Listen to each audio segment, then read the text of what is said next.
Hello guys. അപ്പോൾ ഇന്നത്തെ നമ്മളെ പരിപാടി എന്ന് പറഞ്ഞു കഴിഞ്ഞാൽ പശുക്കറവയാണ്. അപ്പോൾ നമ്മുടെ ഇവിടെ കറക്കുന്ന ഒരു മാവനാണ്. പുള്ളിയുടെ പേര് ഷെജു എന്നാണ്. പുള്ളി നല്ല നീറ്റായിട്ട് സൂപ്പറായിട്ട് പശു കറക്കും. എന്നെ ഇതിൽ അമ്പരപ്പിച്ച ഒരു കാര്യം എന്ന് പറഞ്ഞു കഴിഞ്ഞാൽ പുള്ളിയുടെ ഫാസ്റ്റാണ്.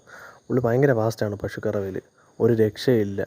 പിന്നെ അതുപോലെ തന്നെ ആട്, എരുമ, പശു എല്ലാം പുള്ളി കറക്കുന്നതാണ്. പിന്നെ ഇതിൻ്റെ ഒരു പ്രത്യേകത എന്ന് പറഞ്ഞാൽ പുള്ളി ചെറുപ്പകാലം മുതലേ ഇതിൻ്റെ പിറകെ ഇറങ്ങി നടക്കുന്നതുകൊണ്ട് പുള്ളിക്ക് ഭയങ്കര ഇതാണ്.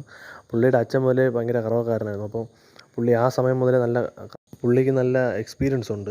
അതുകൊണ്ട് പുള്ളിക്ക് എളുപ്പമാണ്, ഭയങ്കര സ്പീഡാണ്. അതാണ് മെയിനായിട്ട്. പുള്ളി ഇതിൻ്റെ A to Z കാര്യങ്ങളൊക്കെ പുള്ളിക്ക് അറിയാം. പിന്നെ നമ്മുടെ ഈ തിരുവനന്തപുരം ജില്ലയ്ക്കകത്ത് പുള്ളി എവിടെ വേണമെങ്കിലും പോയി കറക്കും. അപ്പം നിങ്ങൾക്ക് ആവശ്യമുണ്ടെങ്കിൽ എനിക്കൊന്ന് കമൻറ്റ് ചെയ്ത് തന്നാൽ മതി. പുള്ളിയുടെ കോൺടാക്റ്റ് നമ്പർ ഞാൻ താഴെ കൊടുത്തേക്കാം. നിങ്ങൾ ആവശ്യമുള്ളവർ കമൻറ്റ് ചെയ്യുക. പുള്ളി തിരുവനന്തപുരം ജില്ലയിൽ എവിടെയാണോ കറക്കും. നല്ല സൂപ്പറാണ്, നല്ല സൂപ്പറായിട്ട് കറക്കും. ഇഷ്ടപ്പെട്ട് കഴിഞ്ഞാൽ ലൈക്ക് ചെയ്യുക, സബ്സ്ക്രൈബ് ചെയ്യുക, ഫോളോ ചെയ്യുക. അപ്പോൾ വീണ്ടും പുതിയ വീഡിയോ ആയി കാണാം. ബൈ.